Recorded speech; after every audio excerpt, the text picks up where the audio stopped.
ZEC imeamua kujificha chini ya kifungu cha 98 kifungu kidogo cha 3 cha sheria ya uchaguzi namba 4 ya mwaka 2018 kinachohusu kutunza nyaraka kwa siku 90 kwa Tume ya Uchaguzi, ambayo yenyewe imetumia nyaraka hizo katika utetezi wake na inafahamu kwa uhakika kwa nyaraka hizo kwa vyovyote iwavyo zitahitajika katika mashauri yaliyopo mahakamani.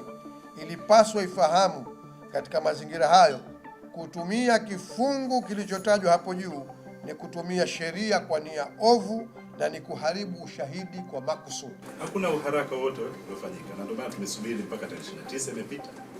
Tumeweka kikao chetu tarehe 2 kwa sababu sheria inasema baada ya siku 90, na sisi tumekaa baada ya siku 90, na yeye anajaribu sana, manake tume kwa sababu na majaji wawili huwa wanaumia sana. Kwa kuna majaji wawili na wanasheria watatu, manake majaji wawili na wanasheria, na yupo na mwanasheria mwingine senior tena kutoka chama cha ACT kama kwenye tume. Kwa hiyo sio kwamba inafanya vitu kwamba haijui, inafanya vitu vya kisheria kwa kuwepo au wanasheria. Kwa hiyo hamna lolote ambalo limefanyika ambalo liko kinyume na sheria, hakuna lolote ambalo limefanyika kwa lengo baya au nia ovu.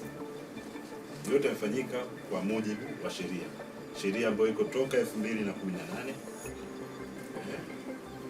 kipindi ambacho wao wenyewe wanasheria wao walikuwa serikalini.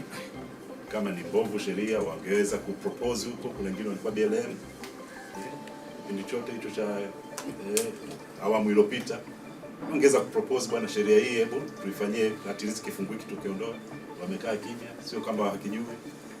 Tumemaliza uchaguzi, hawajatekeleza yale ambayo watakuwa kutekeleza, tupeleka ombi la zuio leo namna gani. Tume lazima kufanya kazi yake, sheria na kutuelekeza tufanye.